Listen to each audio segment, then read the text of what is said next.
Welcome to the Explainer. Today, we are cracking a cosmic code.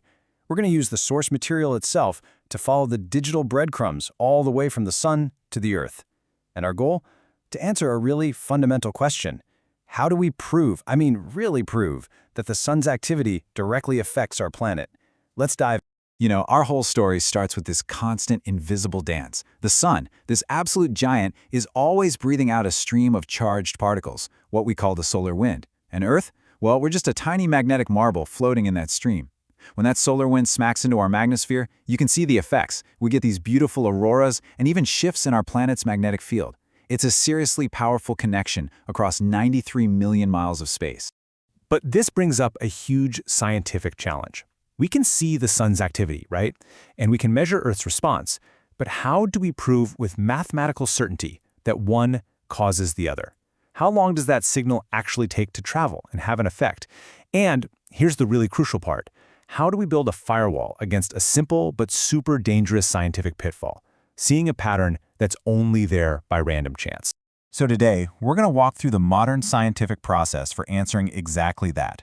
We'll look at the cosmic connection itself, then we'll decode the solar wind's energy, find the precise time delay between the two, then test if our result is just a fluke, and finally see how scientists produce an audit-ready answer that literally anyone can verify.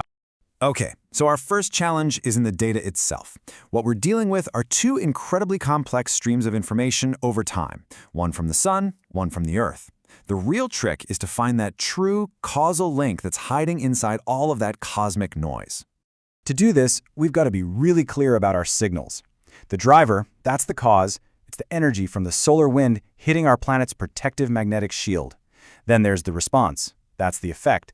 We're talking about things like the strength of the auroral electrojets, which are these massive electrical currents flowing way up in the atmosphere. The whole game here is about matching these two signals up in time. So how do we measure the sun's push? Well, we can't just use the raw solar wind data. See, a really fast wind with the wrong magnetic orientation might do absolutely nothing, while a slower wind with just the right one could have a huge impact. To solve this, scientists use these special formulas called coupling functions. Think of them as translators, turning the raw data into a measure of its actual effectiveness. The first key function is the Akasofu Epsilon. The easiest way to think about this is like a power rating for the solar wind, measured in watts. It's a formula that's designed to calculate the total energy being pumped into Earth's system at any given moment. Now, you don't need to be a physicist to get what really matters here. This formula just combines the key ingredients: the solar wind speed, the strength of its magnetic field, and maybe most importantly, its magnetic orientation.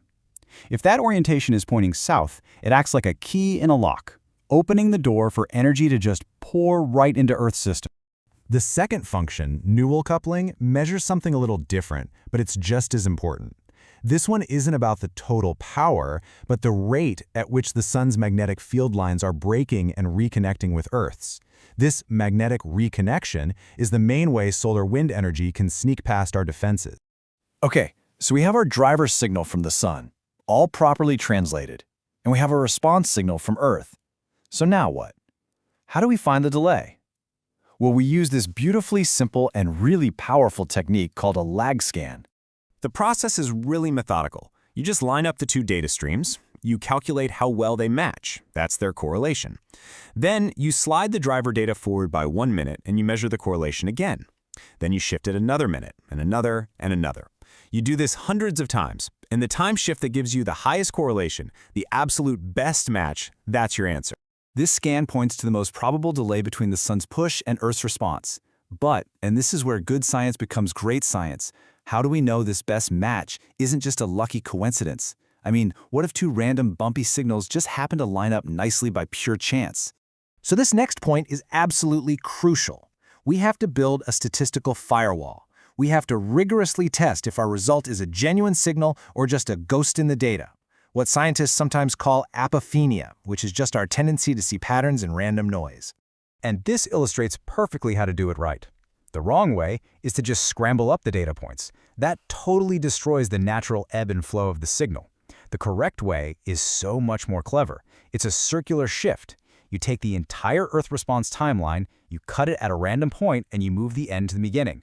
This keeps the internal structure, all the bursts and lulls, but it completely severs its real-world time connection to the solar wind driver. You then perform this circular shift, and you run the entire lag scan on this newly misaligned data. And you don't do it just once. You repeat this whole process thousands of times, in this case, 5,000 times. Each time you're basically asking, what's the best correlation I can find by pure dumb luck? This builds up a massive database of what coincidences look like. And this leads us to our final verdict, the p-value. It's the answer to the question, what is the probability that our real-world result is no better than one of those thousands of random coincidences? And if that probability is tiny, like less than 1%, we can confidently say our result is statistically significant. It's real. You know, in the 21st century, just getting the answer isn't good enough. Science demands transparency and reproducibility. You need to be able to show your work in a way that is absolutely bulletproof and verifiable by anyone. And that's where something like this comes in, a digital execution report. Think of it as a scientific black box, but one where all the flight data is perfectly preserved. It's a single file that contains the entire analytical story, from start to finish, completely locked down and tamper-proof. So what's inside this digital vault? Well, it's not just the final answer. It includes everything. Cryptographic hashes to prove the input data hasn't changed, the exact parameters and formulas used, the number of random tests, and even the random seed. Now that last part is so key. It lets another researcher reproduce the exact same random shifts you did. It is the ultimate way to show your work. And the payoff looks just like this, a clear visualization showing a strong correlation that isn't just visually compelling, but one that has survived that really rigorous statistical trial by fire. It has earned a definitive audit pass. The signal is real, the time lag is confirmed, and the entire process is completely verifiable. So we've gone from a grand cosmic dance to a really specific question. And then, through a rigorous, transparent, and auditable process, we've arrived at an answer we can actually trust. This is what the modern scientific method looks like in the age of big data. A single researcher, armed with powerful code and a commitment to transparency, untangling the secrets of the universe. And that leaves us with a final thought. This methodology, it isn't just for space physics. It's really a framework for trust in science itself. So, what other great mysteries in any field could we solve faster and more reliably if every single analysis was built to be this transparent and this verifiable from day one?